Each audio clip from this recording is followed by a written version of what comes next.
Nós estamos com você transitando nesse domingo, carnaval, tantos retiros na nossa cidade, e a gente está aqui hoje para partilhar com você o Evangelho litúrgico desse 8º domingo do tempo comum. E o Evangelho litúrgico de hoje é extraído de Lucas 6, de 39 a 45. A boca fala o que transborda ou que está cheio o coração. Interessantíssimo. O Evangelho de hoje, minha gente, nos remete uma das 3 breves parábolas que o Senhor ensina no caminho da sabedoria. O cego guiar um outro cego.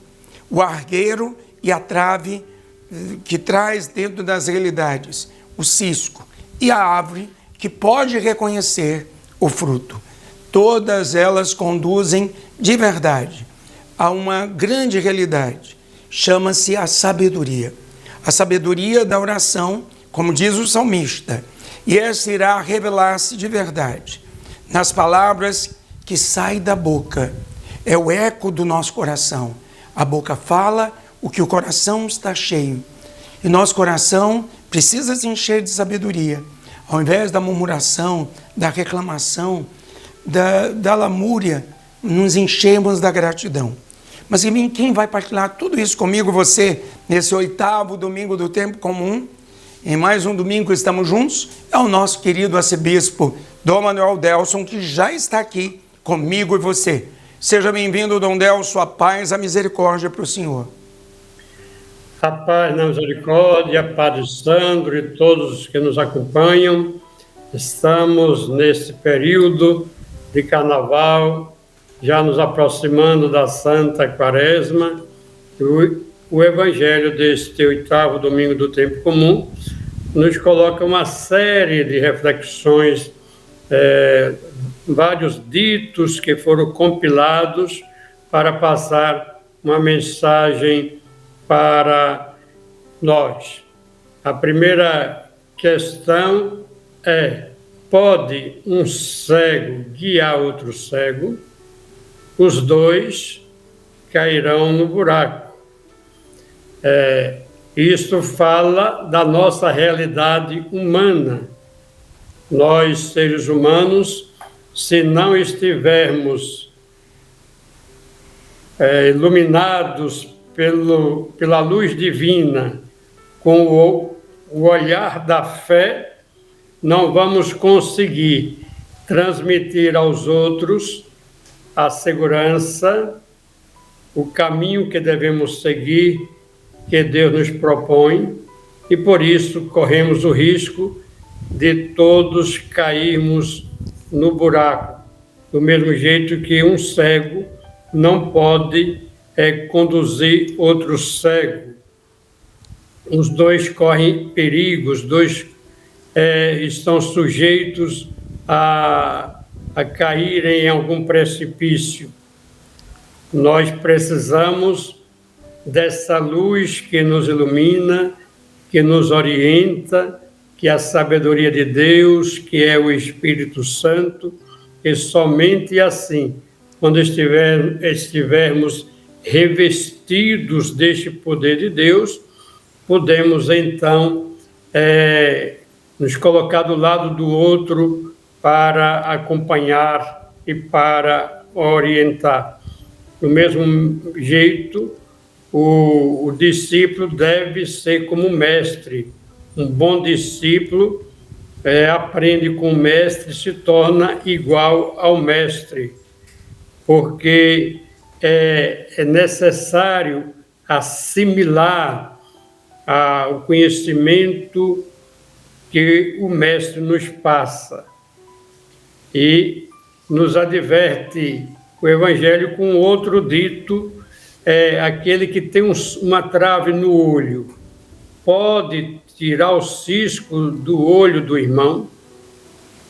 É necessário primeiro limpar o próprio olho, desobstruir o olho para poder enxergar bem e enxergar aquilo que está no irmão, no olho do irmão. Às vezes, o cisco que está no olho do irmão é tão pequeno, mas a trave que está no nosso olho nos impede de ver, tapa completamente o nosso olhar.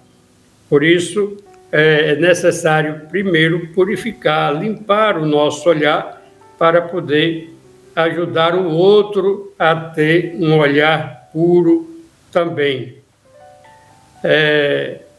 Jesus vai colocando essas coisas, mas sempre numa perspectiva do julgamento.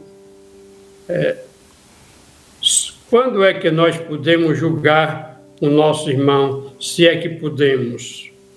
Somente quando estamos repletos do Espírito Santo, porque o nosso julgamento não será de condenação.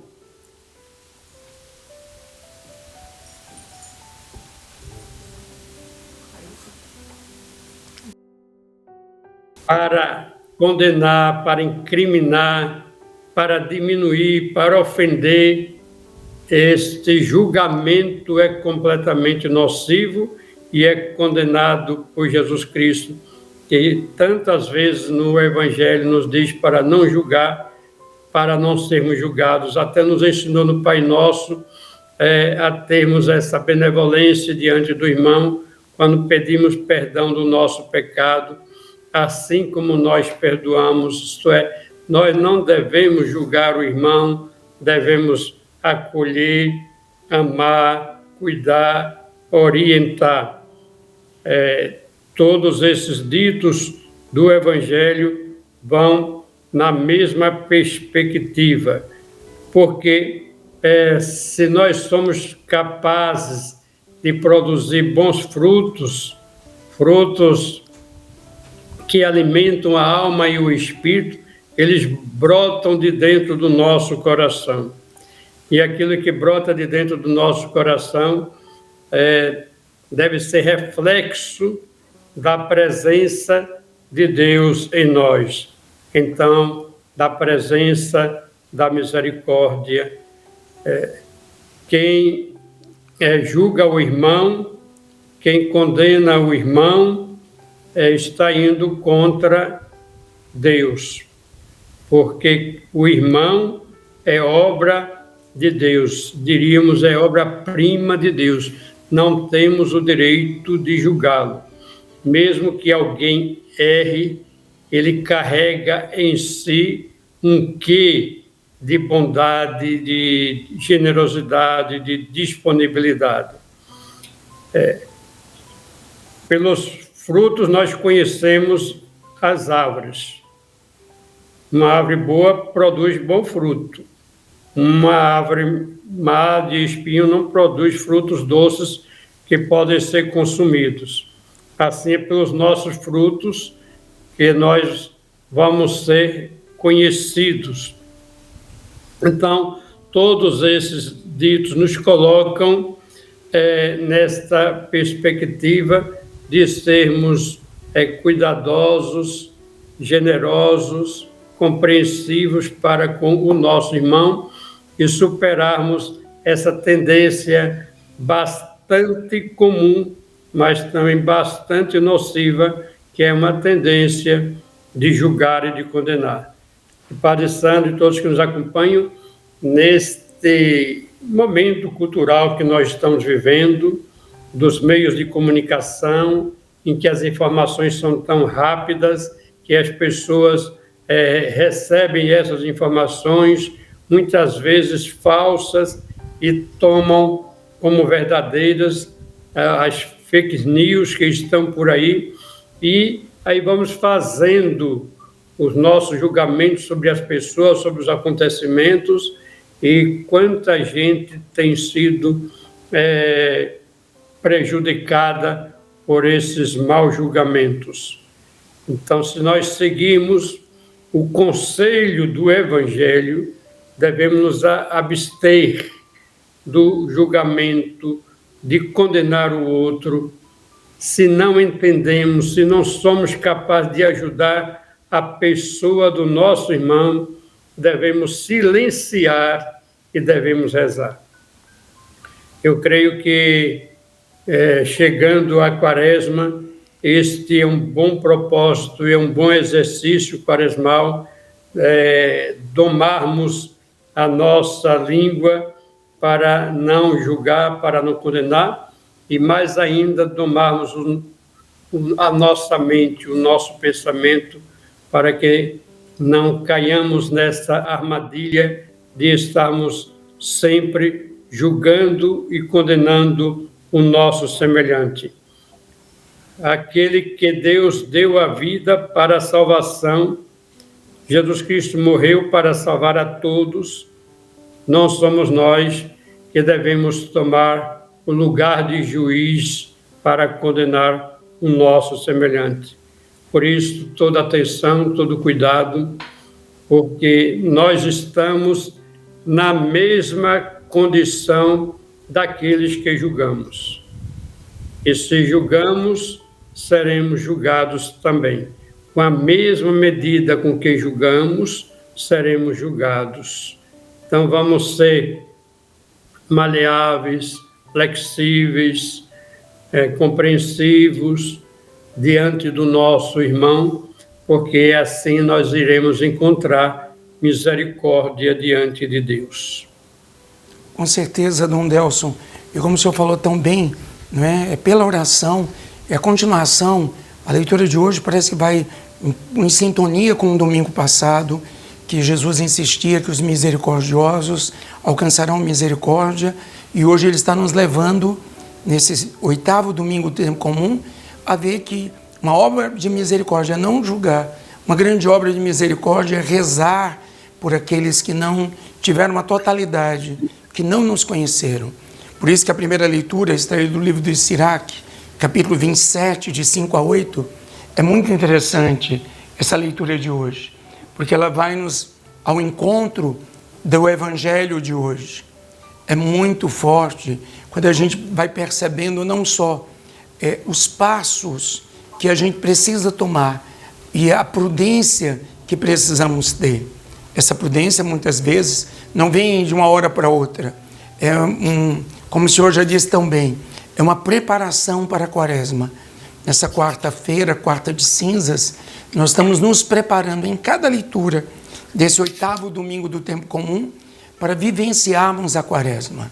Mas o que é que o senhor pode comentar dessa primeira leitura tão bonita e expressiva, esse 8º domingo do tempo comum? A leitura do Eclesiástico é uma palavra que deve nos fazer refletir sobre o poder da própria palavra, daquilo que nós pronunciamos. O homem revela a sua identidade pela sua palavra. Aquilo que sai de dentro do seu coração, aquilo que é forjado no seu interior e que ele pronuncia, isso vai dizer da sua identidade, do que ele é.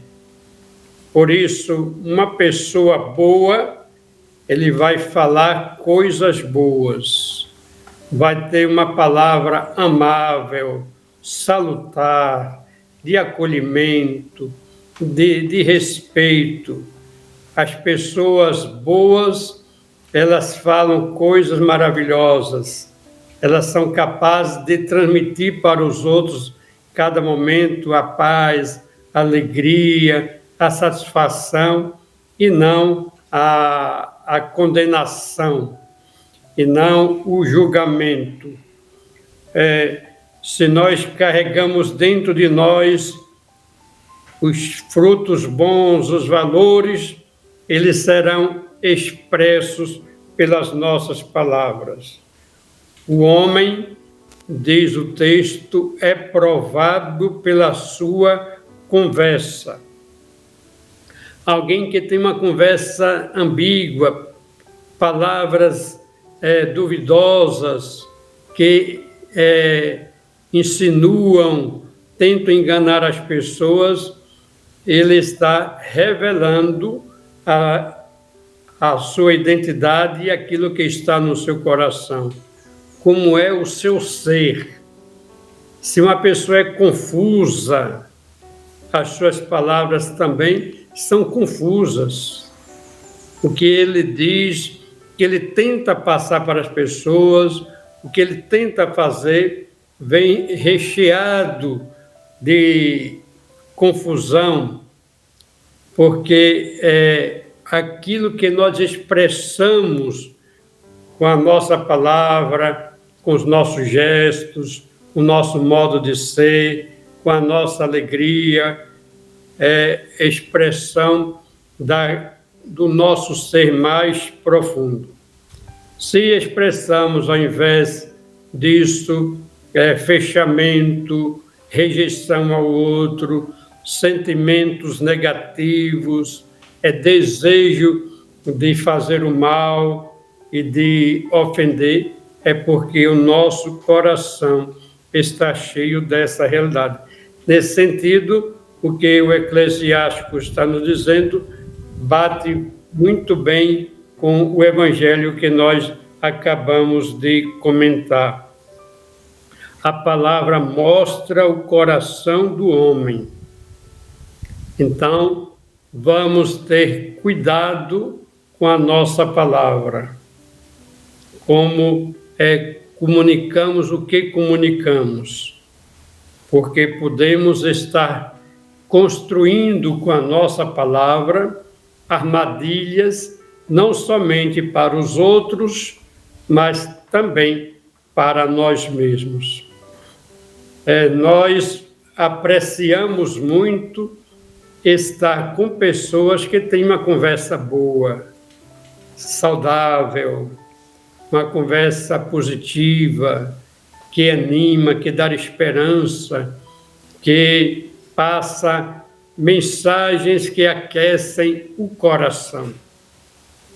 Eu me lembro muito bem daquela passagem em que Jesus ressuscitado ia para Emaús, caminhando com os discípulos que não reconheceram que era Jesus, mas pela conversa de Jesus, que recordava as Escrituras, que explicava a palavra de Deus, eles depois confessaram. Como era bom escutá-lo, nosso coração ia se aquecendo.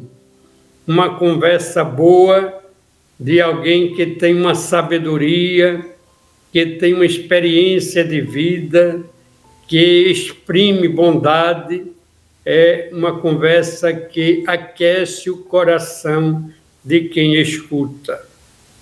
Então, meu irmão e minha irmã, prestemos bem atenção como é que está sendo a nossa conversa, quais os assuntos que nós falamos e como falamos, como as nossas palavras são expressas, carregadas de sentimentos positivos ou então carregadas de maledicências, de coisas que destroem e não constroem nada.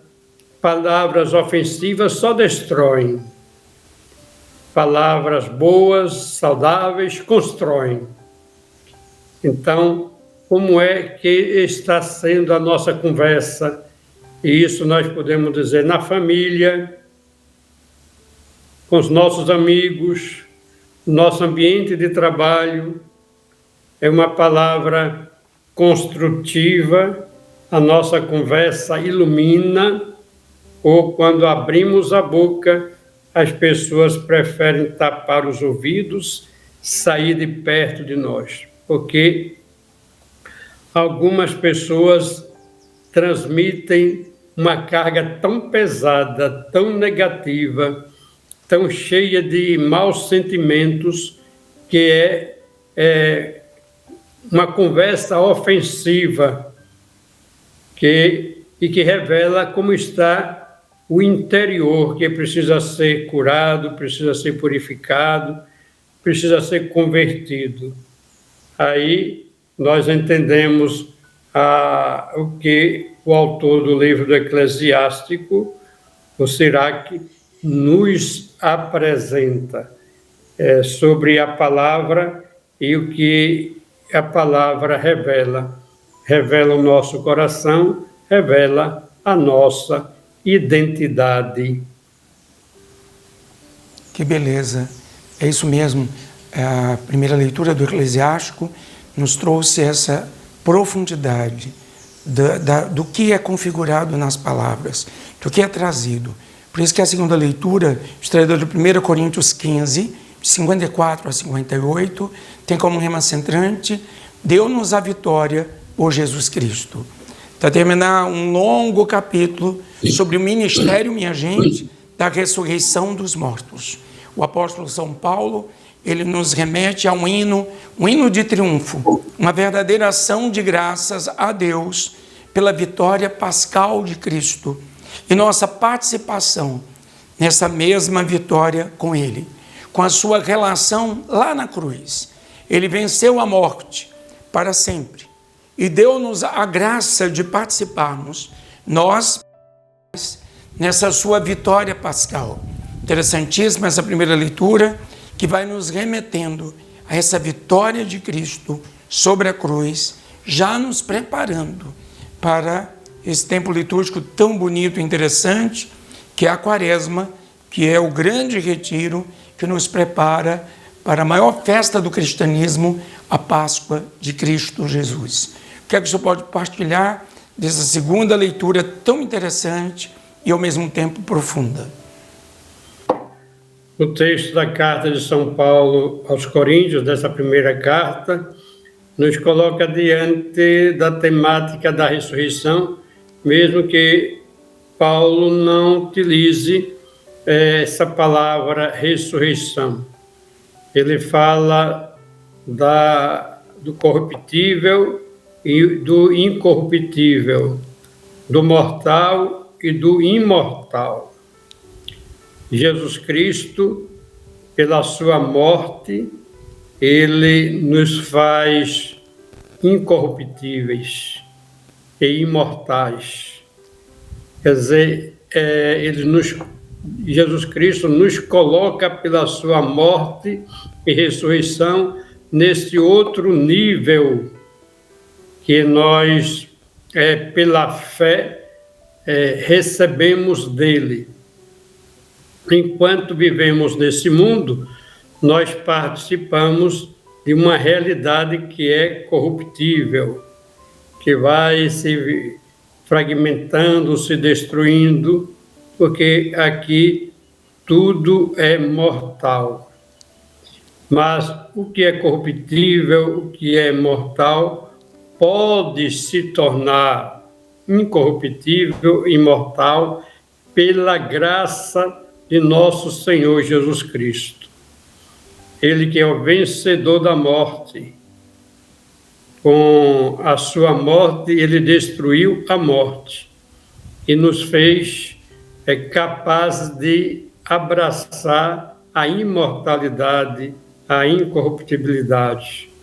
Portanto, Paulo nos coloca diante deste horizonte, dessa perspectiva de uma grande transformação do nosso ser.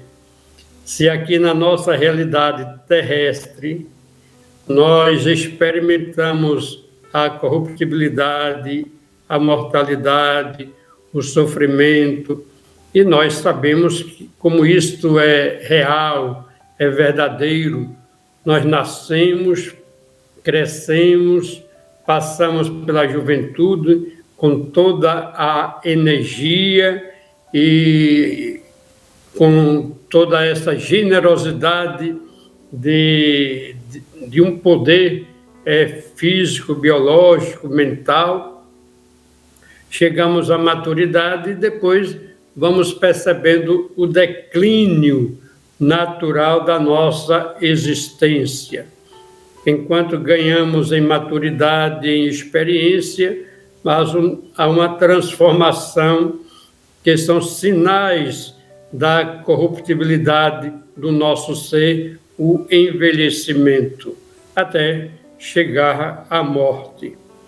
Ninguém pode escapar desta realidade, mas na fé nós passamos desta realidade de corruptibilidade para à incorruptibilidade. Passamos deste mundo que fenece, que morre, para a imortalidade pelo poder de nosso Senhor Jesus Cristo.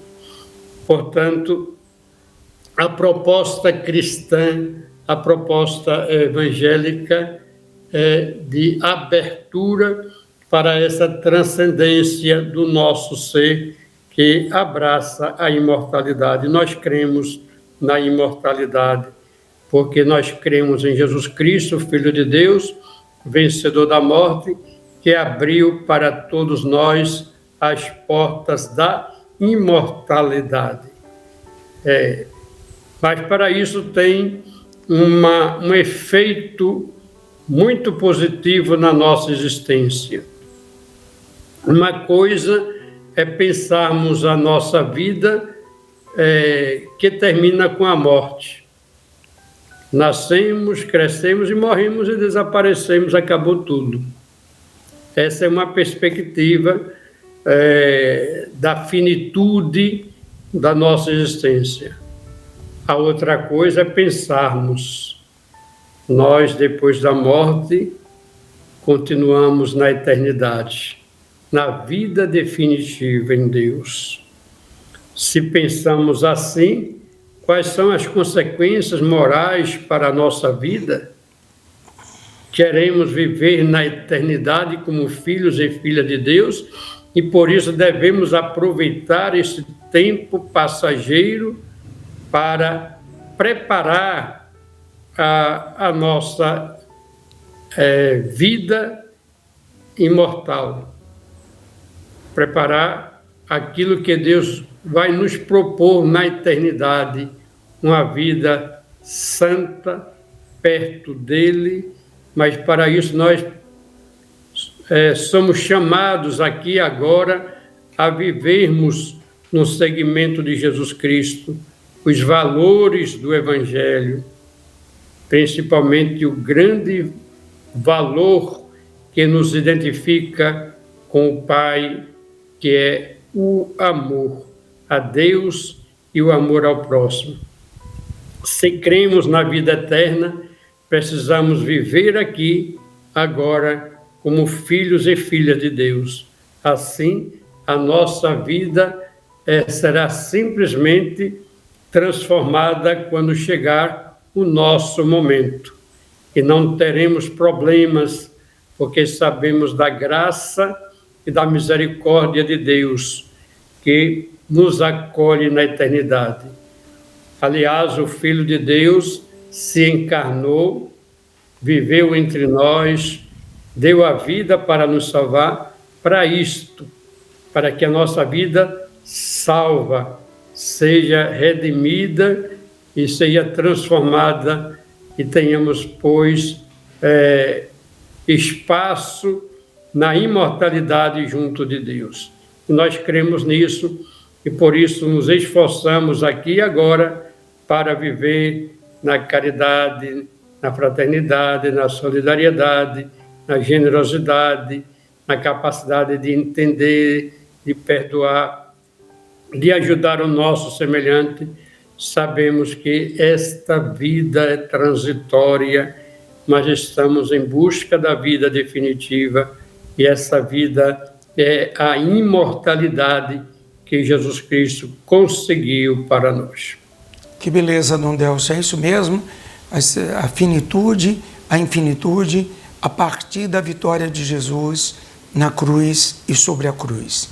Mas quarta-feira agora começa a Quaresma 2025, é quarta-feira de cinzas.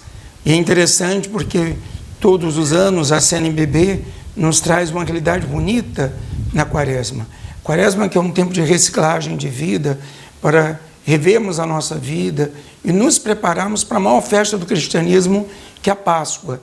Então nós estamos sendo remetidos ao grande retiro de 40 dias e logo depois nós vamos para o pequeno retiro, que é o Tríduo Pascal. E a igreja nos dá essas chances para vivermos essa grande festa. E neste ano 2025, a campanha da fraternidade desse ano, ela tem como tema Fraternidade e Ecologia Integral.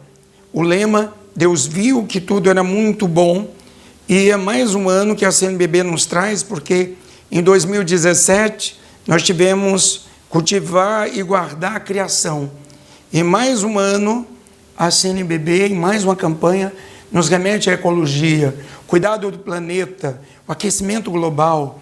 O que significa esse ano, a Quaresma e o tema da campanha da fraternidade de 2025? É uma temática muito atual, pertinente, esta da campanha da fraternidade deste ano, durante a Santa Quaresma. Teremos, como você, Padre Sandro, acabou de dizer, uma caminhada quaresmal de preparação para a Páscoa do Senhor, um grande retiro e mais perto, portanto, aí o Tríduo Pascal, que é uma grande celebração da paixão, morte e ressurreição do Senhor. Mas sobre o tema da campanha da fraternidade e ecologia integral, para que aprofundemos essa nossa relação com o nosso planeta, a nossa relação enquanto humanidade. Infelizmente, não estamos cuidando do nosso planeta como devíamos. Tem um princípio que o nosso planeta ele é finito. Vamos tirando as riquezas, os minérios, vamos explorando as matas e vamos destruindo o nosso planeta. Por isso, ele como um ser vivo, o planeta Terra, ele vai reagindo. E aí, o aquecimento solar, aí as grandes enchentes, por um lado, depois as secas e os incêndios, por outro, porque a temperatura do planeta está se elevando. Isto é um fato que até todos nós percebemos. Cada ano a temperatura vai subindo. E as consequências para a humanidade é que vai ficando muito mais difícil suportar um planeta assim, com essas reações todas. Imaginemos o planeta como um ser vivo e ele está doente, ele está com febre, está suando, e aí todos nós que vivemos nele vamos sofrer as consequências desta enfermidade do planeta. Aí vem as poluições, vem os lixões, aí vem o desmatamento, aí vem o mau uso das águas e do subsolo, dos minérios, do petróleo e tudo mais. A humanidade precisa entender a lei ou as leis do nosso planeta e sabemos conviver com ele. Nesse sentido, podemos aprender muito com as comunidades primitivas, indígenas, que vivem inseridas nas matas e sem destruí-las, tirando os frutos para a sua alimentação e aquilo que é necessário, mas mantendo, respeitando a vida do planeta, respeitando a vida da terra, das florestas. Então, a ecologia integral também tem um outro aspecto que eu penso muito. Nós até temos um sentimento que é bonito em relação aos animais. Quando se salva um animal, uma baleia que está encalhada, um peixe, uma ave, há um sentimento bom das pessoas, um animal nas ruas, um cachorro, um gato e tudo mais. Mas é necessário também a gente pensar no animal, o ser humano, que estão aí nas calçadas, nas sarjetas, no abandono, nos hospitais, nos corredores, nas macas, sem assistência, morrendo à míngua, e a ecologia integral deve pensar numa qualidade de vida melhor para todo o ser humano e para todos os seres. Aí nós lembramos São Francisco de Assis, que tinha uma relação de fraternidade com todas as coisas, como ele concebia cada ser como importante e chamava todos de irmão e irmã. A visão de São Francisco de Assis, que inspira tanto esse movimento ecológico, e lembramos ainda o Papa Francisco, que tem se pronunciado com certa frequência nesse sentido, na sua encíclica Laudato Si. Ele colocou toda essa questão, chamou a humanidade para ter uma atenção maior com a questão ecológica. E a campanha da fraternidade esse ano no Brasil priorizou esse tema para as nossas reflexões, nas nossas novenas quaresmais, nas nossas orações, nas nossas leituras sobre os textos oferecidos para entendermos toda essa realidade ecológica, mas que consigamos traduzir em ações o nosso cuidado pela nossa casa comum, a nossa terra.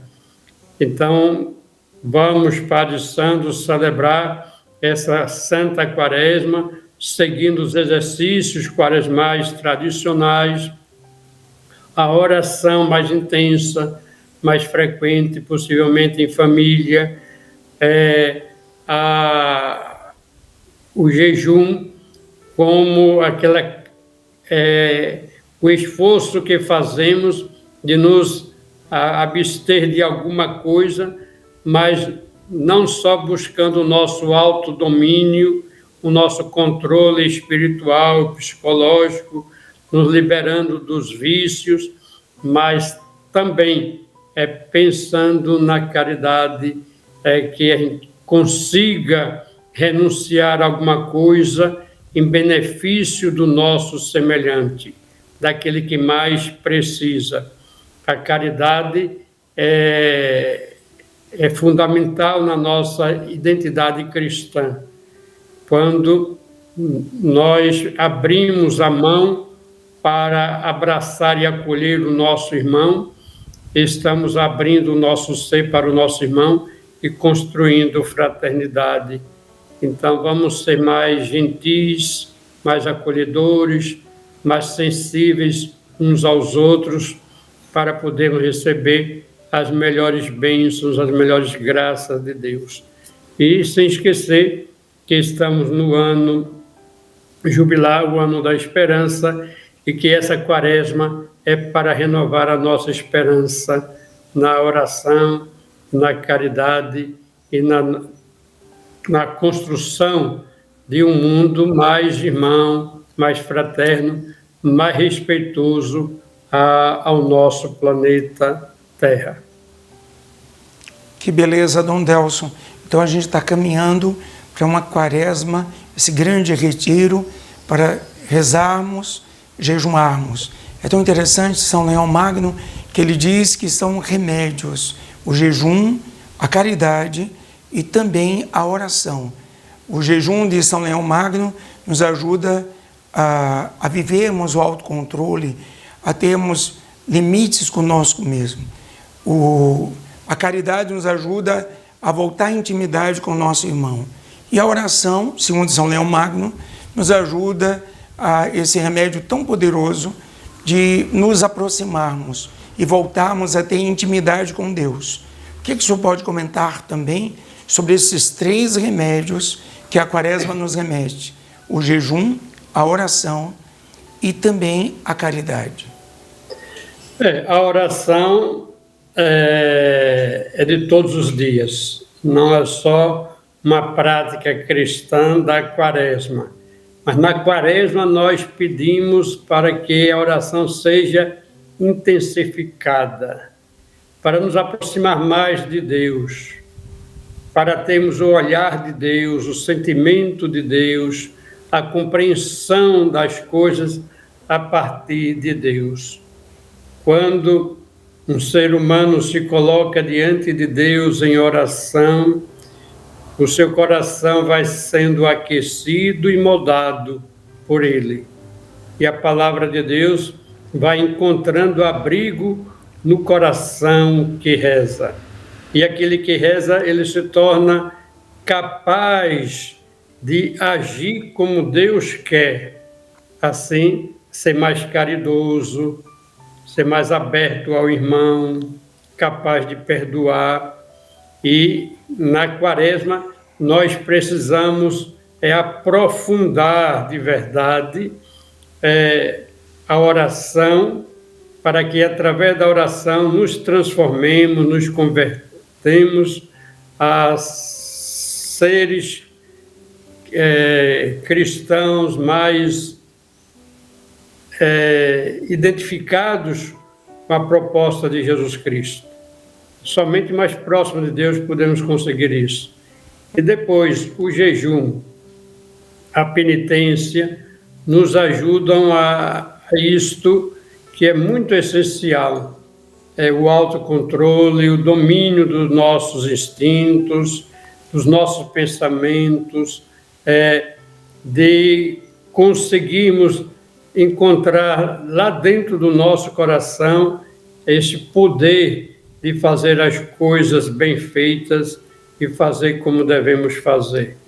A penitência, o jejum, essas práticas nos ajudam a obter este autocontrole essencial na nossa vida, na nossa convivência, nas nossas escolhas, nas nossas decisões. E a caridade, ela é fundamental na nossa vida. É o que nos une a Deus, é o que nos une aos irmãos.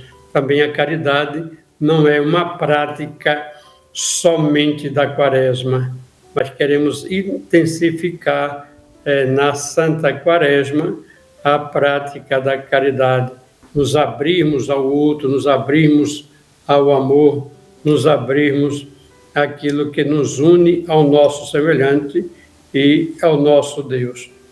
Tem um dizer que diz: quando nós abrimos a mão para dar uma oferta ao irmão, ela volta muito mais cheia para nós, das graças e das bênçãos de Deus.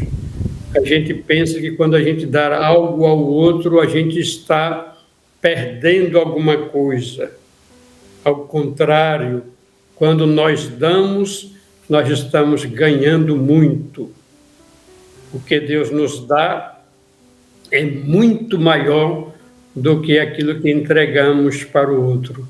Então, uma generosidade, uma doação, uma oferta que fazemos para o outro, terminamos recebendo muito mais de Deus, e depois a própria vida vai nos devolvendo em outras circunstâncias aquilo que nós fomos capazes de partilhar com nossos semelhantes.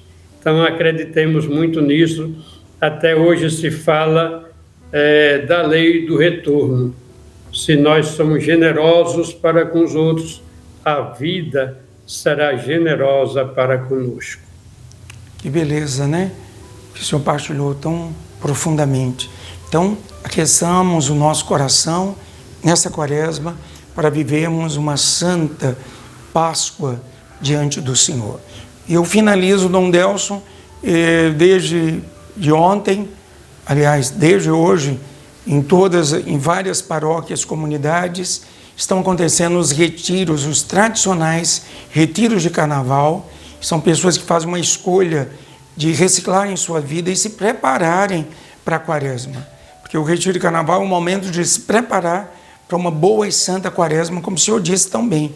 Então, na nossa cidade, nós temos vários retiros, em todo o nosso estado. É impressionante a quantidade de retiros que vamos ter esse ano. E o que o senhor pode concluir falando sobre os retiros? É uma opção que a igreja oferece para aqueles que durante os feriados de carnavais preferem um tempo de oração, de reflexão, de escuta da palavra de Deus, de uma formação mais aprofundada, porque os pregadores certamente vão comunicar a palavra de Deus de um jeito que vai favorecer a reflexão espiritual daqueles que participam do retiro. E é uma opção, que é uma bênção para aqueles que decidem fazer um retiro justamente para abrir o coração para a palavra de Deus, abrir o coração para Deus, e em comunidade, muitos colaborando, ajudando, servindo, outros participando, mas todos buscando estar mais perto de Deus. Então, é uma grande graça, uma grande bênção essa decisão daqueles que optam por fazer o seu retiro espiritual durante o Carnaval. Já também que aqui na Paraíba o Carnaval não é tão celebrado como em outros estados, em Pernambuco, Rio de Janeiro, na Bahia, e principalmente há espaço para que nas nossas cidades, nas nossas paróquias, se celebrem esses retiros, oferecendo para a comunidade essa oportunidade de cantar, de louvar, de bendizer a Deus, de acolher a sua palavra, de estar em comunhão com Deus nesses dias, e certamente muitos fazendo já a sua confissão e assumindo os seus compromissos quaresmais a partir desses retiros espirituais. Que Deus ilumine, fortaleça e que todos aproveitem ao máximo esses dias de oração e reflexão. Vamos então concluir com a bênção, através do nosso querido arcebispo, nesse domingo, e é como a gente diz, né? A gente pode viver esses dias de repouso, de descanso, mas já nos aquecendo para a quaresma, rezando, mergulhando. Um domingo sem missa é uma semana sem Deus. A sua bênção, Dom Delso. As bênçãos de Deus, e ainda lembrar que aqueles que vão brincar carnaval de algum modo, que sejam muito prudentes, criteriosos, para não perder o seu controle e se divertir de modo sadio com sua família, para que coisas piores não aconteçam na sua vida e no seu espírito. Recebam todos as bênçãos copiosas de Deus. O Senhor esteja convosco. Ele está no meio de nós.